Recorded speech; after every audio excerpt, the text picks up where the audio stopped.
नमस्कार मैत्रिणींनो, श्री स्वामी समर्थ. आज मी पुन्हा तुमच्यासाठी काहीतरी नवीन घेऊन आली आहेत. मी आज पुन्हा तुमच्यासाठी 2 बॉर्डर रांगोळ्या घेऊन आलीत. आपण ह्या आठवड्यामध्ये मोस्टली बॉर्डर रांगोळ्याच बघितलेल्या आहे. आता ही जी पहिली रांगोळी ना, ती सेम आधीच्या एका रांगोळीसारखी आहे, पण थोडासा बदल केलेला आहे मी. तर तुम्ही बघू शकता मैत्रिणींनो, किती सोप्या, सहज काढू शकाल एवढ्या सोप्या रांगोळ्या आहे आपल्या आणि दिसायला पण खूप छान वाटतात. आणि तुम्हाला जर बेसिक शेप्स आलेत ना, तर तुम्ही तुमच्या पद्धतीने, तुमच्या मनाने कुठली पण रांगोळी काढू शकता. कसं पण त्याला डिझाईन देऊ शकता, काहीच प्रॉब्लेम नाही. पण व्हिडिओ तुम्ही शेवटपर्यंत नक्की बघा. आवडल्यास लाईक, शेअर, कमेंट करा आणि सबस्क्राईब नसेल केलं तर सबस्क्राईब करा. तुमच्या मैत्रिणींना, फॅमिलीला सर्वांना पाठवा. मी तुम्हाला पुन्हा पुन्हा तेच सांगणार आहे प्रत्येक व्हिडिओमध्ये. बघा किती सोपी रांगोळी बघा. काहीच काहीच अवघड नाही त्याच्यामध्ये. आता आजकाल कसं वेळ नसतो माहिती मला, पण तुम्ही ट्राय करा मैत्रिणींनो दररोज रांगोळ्या काढण्याचा. म्हणजे आपल्या घरात जरा वातावरण चांगलं राहतं, जरा काय म्हणतात ना त्याला, असं प्रसन्न वाटतं रांगोळी काढल्यावर. असं निगेटिव्ह एनर्जी नाही राहत घरामध्ये.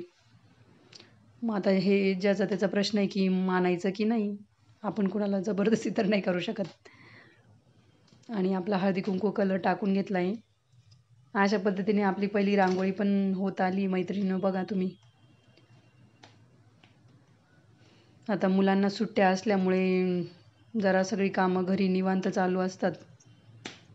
तुमच्याकडे पण तसंच आहे का मैत्रिणींनो? मला कमेंट करून सांगा. आपला काळ काहीतरी वेगळाच होता मैत्रिणींनो, नाही का? म्हणजे हे आपलं आपल्या काळात मोबाईल वगैरे नव्हता.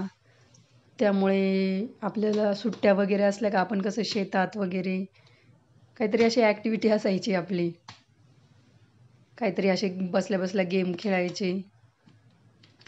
पापड कुरड्या करू लागायच्या आईला, आजीला. तसं आजकालच्या मुलांचं नाही आहे. आजकालच्या मुलांचे समर कॅम्प, पुन्हा स्विमिंग क्लास, हा क्लास, तो क्लास. वेगळी जनरेशन आहे आजकालची. आता पिढीनुसार सगळं बदलत जाणार आहे. पण आपला काळ एकदम भारी होता. एक नंबर मस्तच. बघा ही दुसरी रांगोळी पण किती छान आहे. टिपके टाकून घेतले आणि त्याला असा चकलीचा आकार दिला आहे. तुमच्या घरात जर छोटे मुलं मुली असतील ना, त्यांना पण रांगोळी शिकवा मैत्रिणींनो. म्हणजे आपली, जेणेकरून आपली संस्कृती जोपासता आली पाहिजे त्यांना पण. म्हणजे ही संस्कृती आपली बंद नाही पडली पाहिजे, रांगोळी वगैरेची. रेडीमेड तर घेतीलच होते, त्यांचा काळ वेगळाच असणार आहे काहीतरी.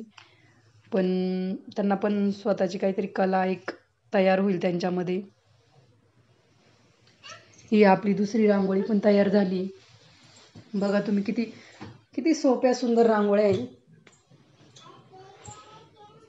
पुढच्या भागात पुन्हा भेटूया मैत्रिणी अशाच सुंदर सोप्या रांगोळ्यांसहित. आणि तुम्हाला पुढच्या रांगोळ्या एकदम वेगळ्या बॅकग्राऊंडने दिसणार आहे. बघू, सांगेलच मी तुम्हाला. तोपर्यंत बाय बाय.